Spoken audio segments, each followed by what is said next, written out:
Can metformin really add years to your life? I'm Hamza Aziz, the producer of the Talking with Docs podcast. You might know Talking with Docs from their popular YouTube channel. Can diabetic drugs actually help you live longer? Let's find out. Is there a medication that can extend your life, make you live healthier, make you live longer? Yes. Okay, we're going to be discussing whether or not there's a medication that can extend your health span and your lifespan. Metformin. Stick around to the end to find... Bruh, did you just say the name of the medication? I did. We're talking about metformin today. There's a hook. It's a hook to keep people watching until the end. Hamza, don't we need a hook? Hook's good. See, hooks are good. Hamza said hooks. We don't need a hook. We're going to explain it. That's why people stick around to listen to us. You turned our hook into a spoon. The hook hooks them in. You just spoon-fed them. Okay. All right. Stick around in the end to find out how to spell it. Okay, fair enough. Right?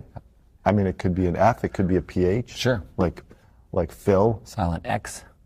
The name, not the verb. Okay, so metformin, yes. Metformin. Talked about a lot in Yeah. longevity world right now, really popular. We've talked a little bit about it in the past, but now we're going to dive deeper. Welcome to Talking with Docs. I'm Dr. Brad Williams. I'm Dr. Paul Zaza. Okay. So metformin is a medication that's being investigated thoroughly right now to see if it can extend health span, which is the length of time that you live healthy, Right. and lifespan. Actually, the number of years you're on the earth. Yeah. Okay. Both important to most people. I think so, too. So is this sort of pill the new fountain of youth that people are looking for? I mean, mankind, womankind, humankind's been looking for the fountain of youth for centuries. Yep. And you see it all over pop culture, movies, literature. And now it's actually, people are looking for this fountain of youth in a pill. And honestly, this is the purpose of our channel. We're just trying to give people information so they can make informed decisions about their life to make their life healthier. And we're trying to make you live forever. Okay, so where did metformin come from? Metformin is not new at all. It's been around for over 100 years. 102 years, 1922. Okay, 102 years it's been around. So it's off patent. Yes. So it's not got one drug company that's funding major trials with it. That's one of the challenges with research. If a drug company doesn't have any commercial interest in it, then all of a sudden there's not a ton of research money. It's ironic, no research money, but it's cheap to buy. Well, it's that's why. Yeah. Yeah. Because And another good thing about it is that there's a lot of long-term follow-up. People have taken this for a long time. So if there was something sinister, typically related to long-term use, it likely would have been revealed so far. Yeah, true. Because it has been used a lot, globally. Yes. Okay, so was it originally a diabetes medication? No, I think it originally was developed by Werner and Bell. Yes. It's always two guys, Watson and Crick, Banting and Best, Zaza and Weening, Werner and Bell. There you go. Werner and Bell developed this. I think came from the French lilac plant part Turner of it. and Hooch. One of them's not a dog. Yeah. And so that was around 1922. Yes, for malaria. Right. It wasn't designed for to reduce glucose levels. It wasn't designed to make people live longer. Right. And I don't think those two chemists really knew what they had found there. No. But that's originally when it was designed, but didn't really get to clinical use until a bit later. Yeah, so they found that later on when they're looking at all their malaria patients, they're like, hey, it's kind of weird. These people's blood glucose profiles really improved because they measured a bunch of different things in these studies. And they're like, hey, it actually helps people with borderline diabetes or elevated blood glucose. And they're still getting malaria. Yeah, yeah, I didn't know they were. So they threw it away. So then someone else, like 30 years later, late 1950s, said, hey, let's do some trials for diabetes or Threw it prediabetes. away for a while. It wasn't until like 57 when in France they started using it and found that, hey, it does reduce glucose. Then here in Canada, we were a little slower. 1972, it got approved by Health Canada. Yeah, it came in with the bell bottoms. Which is super weird. 1994 in the U.S. because they're so worried about lactic acidosis, which is one of the complications with this medication. So in the U.S., it's only been there for like 30 years. Right. We picked it up with disco. They picked it up with grunge. Yeah, that's right. In the 90s. That's All right. Seattle. In any case, so now that's by far its most common uses in people who are living with diabetes, type 2 diabetes, to help them manage their glucose levels. And that's the indication on the label. Okay? So that's the FDA approval, the Health Canada approval. That is the indication. So you can't go to your doctor and say, hey, I want to take metformin because I want to live longer. It's just not indicated for that right now. All right. So then, like we've talked about before, there are medications that get repurposed, and we find other uses for them. They're developed for one thing, and then they're used for something else. So like metformin was originally going to be for malaria, then they found it reduces glucose. Now all of a sudden, a bunch of people are interested in trying to extend lifespan and health span. And some of this came from some studies where they noticed that people with type 2 diabetes were living longer. Yeah. And they're like, well, that's kind of weird. You have a chronic medical condition that typically it has negative effects on your lifespan, health span, and these people were living longer, which was interesting. Yeah, some of them were living to the same age as those people who would have been predicted to live longer. Yes. With the absence of different chronic diseases. Right. So it's and it's not a randomized controlled trial. Nope. Plight of the observational data. Yeah, not observational causation. data, epidemiologic data. So first thing to put out there is there's no randomized clinical trial that shows that metformin will make you live longer right now. There have been a few randomized controlled trials in people who are not diabetic that have shown specific benefits for small trials, short follow-up, and that's kind of the launching pad for the trial that's going on. But let's not get to that yet. Yeah, there are some studies that have shown that, hey, it'll stop you from getting diabetes if you did it before, but no study that's rigorous enough to get the approval to get it on the label. Right, agreed. Okay, so How does it work? Metformin is guanidine. Yes. Beautiful name. Yeah. For I think it's actually biguanidine. I think there's two rings that are kind of attached. Yeah, there is, and actually until 2005, they had what it looked like wrong. Yeah. Right? They thought it looked like one thing, thought it was a two-dimensional molecule and whatever, but then with the advantage of computational chemistry and better understanding of quantum mechanics, after 2005, we say, this is a 3D sort of molecule. Just lost a bunch of our viewers there. It's okay, they'll come back. Because of the hook. Geeking out. They got to come back to know how to spell it at the end. Okay. Because you gave away the hook. Okay. So don't blame me. Okay. So it's a 3D thing, and it actually changes its shape according to the pH. Yes. It's hydrophilic, so it loves to stick to water. What does it do? People are like, at the end of the day, thanks, Paul, for the history of guanidine molecule and its structure. Yeah. What does it do? Like, how does it work? So I would say the main way that metformin helps people with type 2 diabetes and potentially improve longevity is through the AMP kinase mechanism. Happening in your mitochondria. Right. Right now as we speak. All of our cells have this enzyme. What happens is this enzyme is typically activated during a fasting type state. So what happens is ATP is the lowest kind of currency of energy for our cells. Right. When that ATP is broken down, so when one of the phosphates of the triphosphate is taken away, that releases a bunch of energy. That's how we use it to do things with our cells. As energy becomes less available, then you take off a second phosphate group and make ADP to AMP. This is a less efficient process, less energy is released, but it's like when you're fasting. So this pathway is one of the key pathways that is activated with metformin rather than having to fast. And I'm losing people here. Okay. And so the main thing that it does is it talks to your liver and says, hey, liver, stop using gluconeogenesis or the making of glucose as the main way and shifts it to fatty oxidation. Right. So other pathways that are activated also when you fast. Right. These are probably the main ways that it does. It reduces your blood sugar, improves insulin sensitivity, and turns on the AMPK pathway. Right. Thank you for that. It's a really dissertation. Important. Yeah. Okay.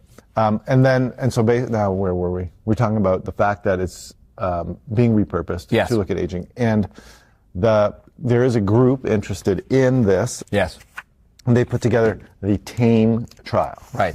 So targeting aging with metformin. So T, A, and then ME for metformin. Right. It was but the article is called Metformin as a Tool to Target Aging. Yes. And they didn't want to call it the MATE study, I guess, because that has I bet it's already been used. The MATE study? My guess is. Other implications to that name. Yes. So we're going to put a link to it in the description because it's a public access document. You can read it if you want, if you're interested in what's happening. But it hasn't been done, like the trial is ongoing, so there's no paper talking about the results yet. Their goal is to enroll 3,000. Right. Follow them for 6 years. Right. And I believe they've enrolled 1,700, and the main reason more haven't been done, this started in 2016. Right. Is funding. Right. They're looking for more money. Remember we said this is off patent, there's no thing, no one funding this from a commercialization point of view. And the interesting thing is they're not looking just at one specific outcome. They're looking at a composite of outcomes that include cardiovascular disease, cancer, dementia, and death, or all-cause mortality. So instead of looking at one specific function, which is what you normally do when you study a drug, is you look at one outcome with some secondary outcomes, they're looking at a composite of outcomes of all these things. And there have been studies in non-diabetic people, pilot studies, one that showed a significant reduction in inflammatory markers like IL-6, tumor necrosis factor, and ESR. There have been other studies that have shown improved insulin sensitivity as well as reduced fasting blood glucose. Right, and actually, as they allude to it in their justification for this, they talk about the different studies and the effects on different body systems. Right. And it includes even cognitive function. Yep. They've got some evidence that shows it improves cognitive function. Well, some people talk about diabetes being, type 3 diabetes being Alzheimer's. Right. Or dementia. That's like a thing. Yes. Yep. The decreased mortality, of course, what we're looking at. Yep. And basically other composite outcomes that sort of are attributed with natural aging. Yeah, and some of the other thoughts behind metformin, why it potentially is beneficial, is because that fasted state is the time when our bodies are cleaning up some of the mess, reducing oxidation, so even the little caps, there's something called telomeres on the end of our chromosomes, these get shorter as we age, and they think that this might reduce the rate of shortening of our telomeres, and there are certain pathways, something called the mTOR pathway that is also associated with aging that may be reduced, so it's all designed almost like a protective mechanism. And some people liken the fasting and the metformin to be a way that, hey, listen, when we didn't have access to food constantly, this is how we survived, and this is why it's probably beneficial. And maybe, similarly, because we have constant access to food, maybe this is why we're sicker, because you're never activating any of these pathways anymore, because you just always have food. Your body never has to say, hey, guys, maybe we should conserve a little bit, maybe we should do some house cleaning here. Right. Because you just have food all the time, and they really believe that this is part of why we're where we are today. So the intermittent fasting people would. They would love this. Right. And we've said before, intermittent fasting maybe for weight loss is not the answer, but the deeper you go, I'd say there's good evidence intermittent fasting has other benefits beyond weight loss. Another video? Maybe. And now the other interesting thing that I thought would be worth bringing up is the ethical dilemma of looking for an agent that makes people live longer. Okay. I think there's an ethical discussion there to have. Okay.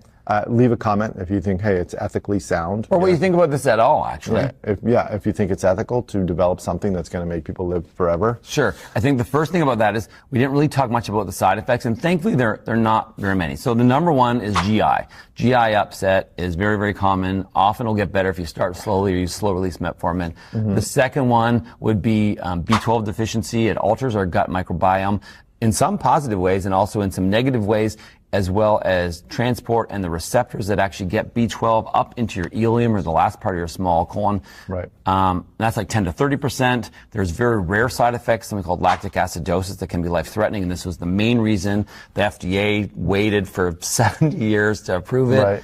Got to be safe. And then some other more uncommon risks, but generally I'd say it's very safe. So that would be the first thing that, hey, we're going to give it to people who aren't diabetic. Could something bad happen? It's low risk of that part. Yes, it's safe. It's absorbed in the top part of the small intestine for sure, and it can therefore affect your gut bacteria. It's got to. But yeah, it is safe. But just the whole ethical discussion of whether or not we should be developing something that makes people live forever. What do you think about that? Ethically? Yeah. I think ethically it needs to be addressed and discussed. Because always what we have is science leads ethics. Right. We can make a scientific discovery, and then we're like, oh, is that ethically sound thing to do? Right. Cloning, whatever you want to, all the different stem cell stuff. We always come up with the science first, the ethics later. Ethics always lag science.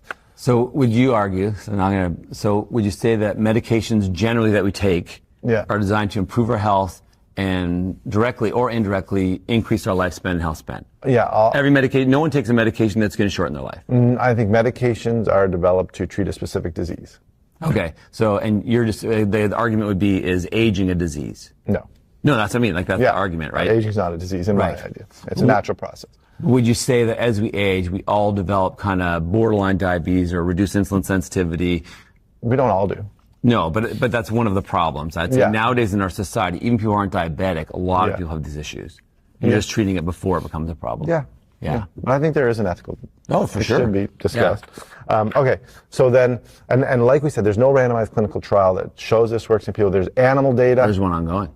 Thankfully. There's one ongoing. And this isn't the only medication, actually. They've alluded to the fact that ASA has been shown. So aspirin has been shown to extend life in certain animal models. Well, even we talked about rapamycin when we talked about Brian Johnson. I think he stopped taking it, apparently. Yeah. So there is a group, actually, that is, put together, that put this TAME study together. That is, their whole job is to figure out things that are going to make us live longer. Okay. So at the end of the day now, with the evidence you've seen, summarized in the TAME trial. Yep. That just hasn't happened yet. That's ongoing. Yeah. Would you take metformin? Now, it's not available to everybody because it's prescription indicated for the management of type 2 diabetes. Would you take it?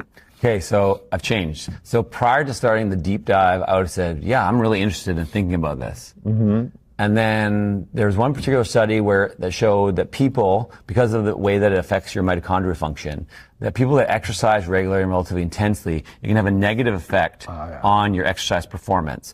So for me, and this is actually one of the reasons Dr. Peter Attia, who's big in this longevity space, actually stopped taking it 6 years ago, that probably, so for that reason I wouldn't do it, because it would negatively affect exercise performance. And I think if I added like a 12-hour intermittent fast, even like at 8 p.m. to 8 a.m., I think that simulates a lot of the same benefits that you get from metformin. It's kind of like fasting. It turns on a lot of the same pathways, plus the exercise. So my answer would be no. Fair enough. I think if I was unable or not motivated to exercise or to fast, and I maybe carried a moderate amount of excess weight, even though I wasn't diabetic, I definitely would be interested. Okay. What about you? No. Because you don't want to live longer, or?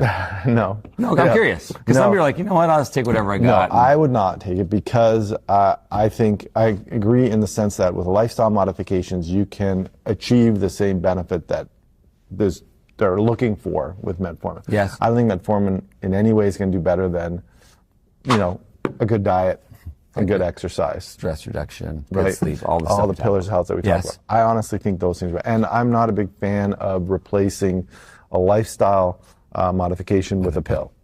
It's fair. Personally. Yeah. Others may. Let us know. Well, I think that it's almost like steroids, right? Somebody like, well, why don't you just work harder? Well, because I can't, the benefit can be exceeded. And I'm agree with you. If for a healthy person, I'm not sure that the benefit's there. I think for people who are borderline unhealthy, or obviously if you have 2 type 2 diabetes, I think that's a fair take. And I think that's a pretty good take-home message from talking with docs is that, hey, you can achieve what these people are looking for with metformin by getting up, exercising, and keeping your diet in check, and the rest of the pillars of health. Leave a comment and let us know what you think about this. And now you know all about metformin. You're learning about longevity and the things that cause it. And it's what we always talk about: inflammation, oxidative stress, healthy eating, exercise, all that stuff. If you like this video, please like and subscribe to our channel. Share it with a friend who's into longevity. If I do develop type 2 diabetes, I will take it. Sure. Why not? Hopefully you don't. I hope you don't think of that. Well, you never know. You don't. You are in charge of your own health. We'll see you next time.